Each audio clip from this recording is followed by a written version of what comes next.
A week before Trump's arrival in Da Nang, Vietnam, Typhoon Damri left nearby cities like Hoi An heavily flooded. AP photo. How did Donald Trump arrived in Da Nang, Vietnam, today November 10th, to a friendlier audience than he has found elsewhere.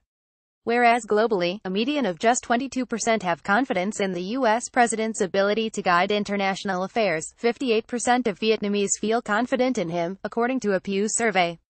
But Da Nang, a lowlying port city, is also a place where Trump's policies against addressing climate change are the most at odds with the real dangers Vietnamese are already facing. The World Bank describes Vietnam as one of the countries most vulnerable to climate change. With its long coastline and many river deltas, the country is extremely sensitive to sea level rise. Even the most conservative estimate, a 1-meter rise by 2100, would displace more than 10% of the country's population. Vietnam also sits along the Southeast Asian typhoon belt, where typhoons are projected to intensify under climate change.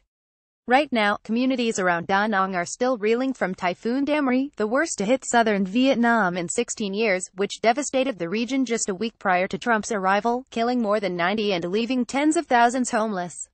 Heavy rainfall followed close behind, inundating the city again a few days prior to the APEC summit.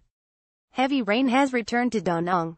Terrible news for communities still reeling from Damri-related flooding. Vietnam, Mike Tatarsky at Mickey Tatarsky, November 8, 2017. Da Nang is also extremely sensitive to flooding during rainfall events. In 2007, a moderate rainfall event caused significant flooding in the city. Flooding was clearly exacerbated by rapid development and urbanization occurring in the floodplain, according to a report from the Climate Development Knowledge Network.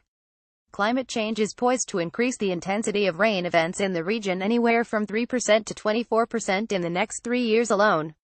Rainfall has already increased 20% in Vietnam's wetter southern region over the past 50 years, according to the dedicated Climate Change Adaptation Division of the Vietnamese government in a presentation to the UN.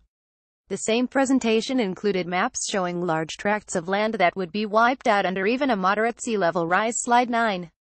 In stark contrast to the American approach, the Vietnamese government has a national strategy on climate change, which it considers the biggest challenge to human beings, causing deep impacts and comprehensively changing the life on the globe. As one of the worst affected countries, Vietnam considers the response to climate change a vital issue.